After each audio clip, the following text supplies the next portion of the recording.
Yeah, nice game.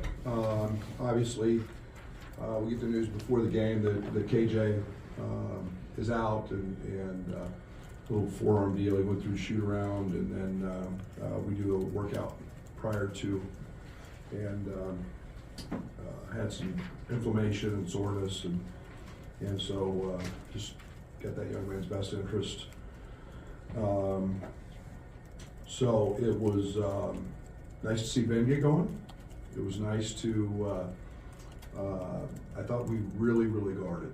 The insertion of Will in the lineup gave us a lot of size on the perimeter with he and Trey, and then Bam does what Bam does. But it's, Tomislav was huge tonight. His defensive presence in the paint, his talk, his communication was huge. To hold that team, I don't know, 20 points and a half or whatever it was, they're averaging 88, was exceptional. That allowed us to get stops, get out and run, and I thought Bam did an incredible job of pushing the pace. We found Ben a few times. We had some good looks that we missed, but I thought Tomislav and Perez in short rolls were really effective tonight, spraying and being very effective in their decision making. The rebounding helped too. I thought we did a nice job on glass. Brett, I mean, I know you talked about this, but defensively, how has this team come together in the last couple months, and is it even better than you thought? It's chemistry. You guys have been around me long enough to know that it's, that end takes a while. This group has been able to expedite that process, I think, a little more than maybe some other our teams, because they're great communicators. They talk. There's some pretty smart guys out there in terms of basketball IQ and feel. I'll have to look at the film. I don't know if we blew any switches tonight, which is always nice. It's our goal. And then I thought we did a good job of contesting shots, but that comes with our size and our length. Yeah, it's just every day working at it and having a plan. If you come watch our practices, which I'll never let you, they're very boring because it's a lot of the same things over and over. It's just repetition in our foundation. So, but they're all getting there. They're all getting there. Right, is that something that could linger for a couple of days, or do you think this was maybe a no idea? I haven't talked to the doctors yet. It's something that has limited him. In the 2 days prior, coming back from the Washington trip, and so it's we'll see. We got him. If we don't, we don't. You know how I am. Next man up. Brad, what was the adjustment without him as far as this is a disruptive defense that he's a primary ball handler? How did you guys handle that, you feel like? I think pretty good. Other than the start of the second half, but that's the one thing about our team. I mean, even Tommy really can handle. But we had multiple handlers. We inserted Will based really on defense, his length, guarding Hicks. But Will plays the point every day for us. He runs with the second group and plays the point every single day, so he knows everything from that position. Draven's got exceptional speed. He's played it a lot. So it's something I really don't get overly concerned with in terms of the handling. I was a little concerned about, the spacing and the ability to go make plays after, but Tommy and those guys did a pretty good job of that. Mike Rose talked about how you did defensively what you want to do, limit threes, force tough twos. What did you see from your team maybe executing that game plan that you want? Well, we were very dialed in trying to take Hicks away. And, we knew that,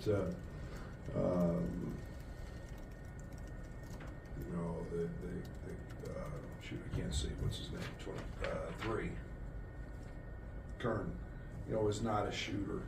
He's a guy that kind of facilitates and drives. Ben, we put Ben on him. Ben did a good job of, kind of mucking things up. And then You know, they're a team that's really hard to guard because everybody on their team sets ball screens. They're number one in the country, the most ball screens set. And I thought we handled the switches, and our pressure was good there. And then I thought those two guys did a good job of just mucking things up on their non-shooters.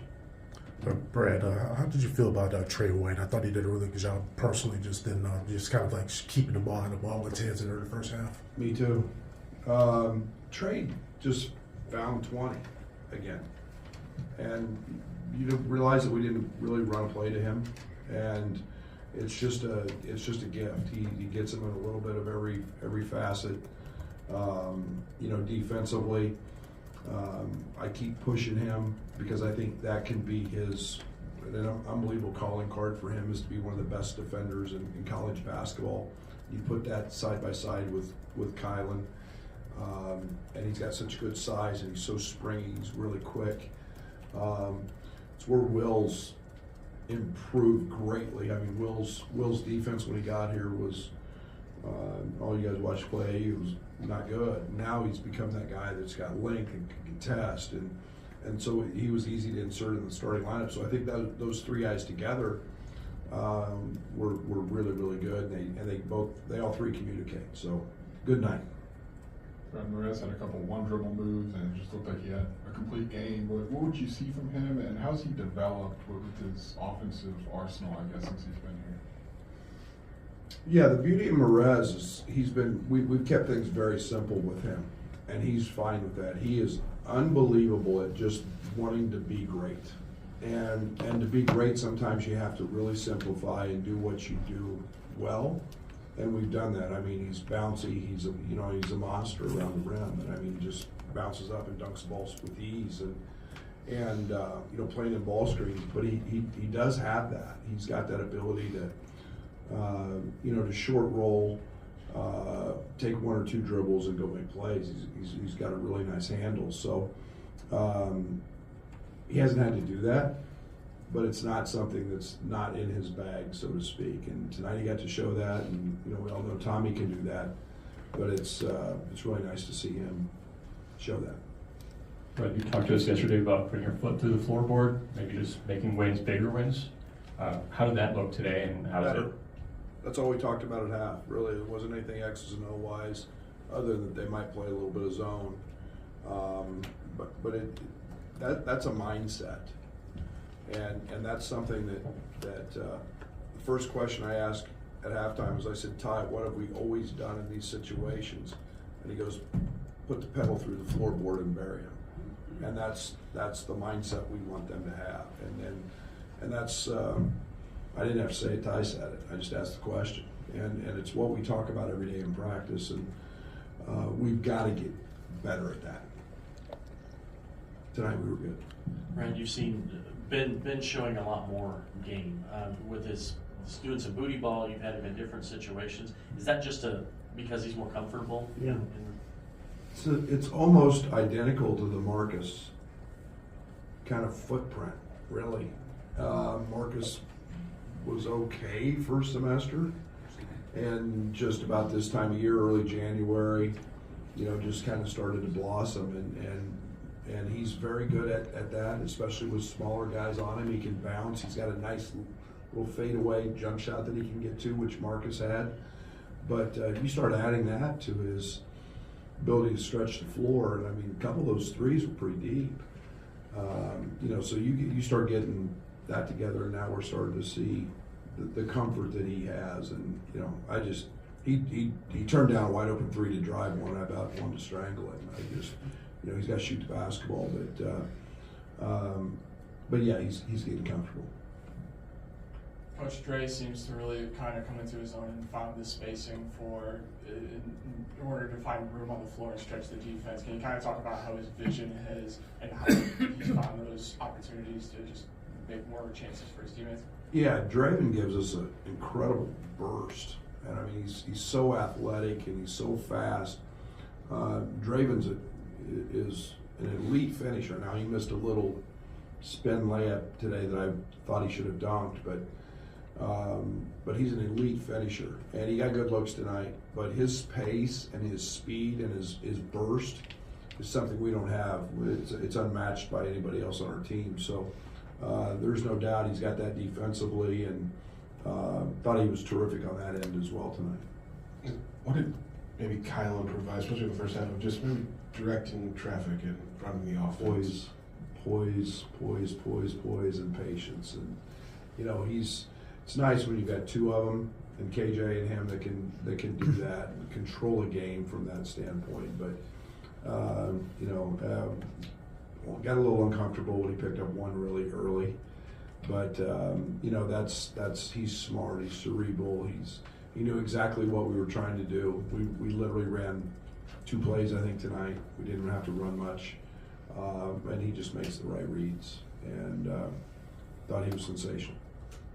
Brett, 15 rebounds for Ben the last couple games. What's gotten into him on that? You know, I think it's just comfort. I think it's, you know,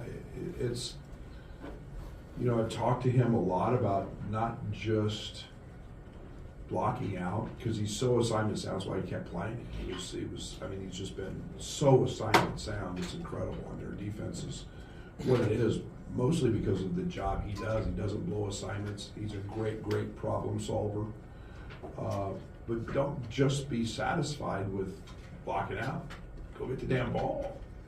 And you know, I think that's another level that you know, now he's seeing he can do it, and he's handling the physicality of it, and he's understanding. He's, you know, he's got long arms. He can, you know, he's got some bounce, and you know, that's a welcome sight. You know, to add to what I think is a pretty decent rebounding team anyway. But for him to be able to pull those numbers is good. Seems like through this season, KJ's maybe really been the guy that sort of dictated pace for this team. Just did things pick up a little bit tempo-wise, or? You know, we play pretty fast. I think we're pretty fast anyway. I think it's, you know, pace is misleading because you can really run, but to me it's about how, if you don't get the initial hit or the layup in your primary break, then it's about how fast you get into action. I mean, we're way faster than we were last year. I mean, we're 2 or 3 seconds faster than we were last year getting into action. And do we have Terrence Shannon? We don't. You know, so we're not going to get that one dribble outlet, full court speed guy. We're not getting that. But as a collective group, getting into our actions, we're really fast, and we're doing that with both ways. But so I'm pretty pleased with that part of it. Coach, Ben shot 9 threes in the first half, 0 in the second. You guys seemed to work more inside in the second half. Was that a purposeful switch or just kind of how the game went? No, that was Ben picking up a really dumb second foul at the end of the half on an offensive rebound attempt he had no chance to get, and then getting a third one really quick, because the object was to keep getting him shots. And that's why I told him, I said, you can't pick that foul up.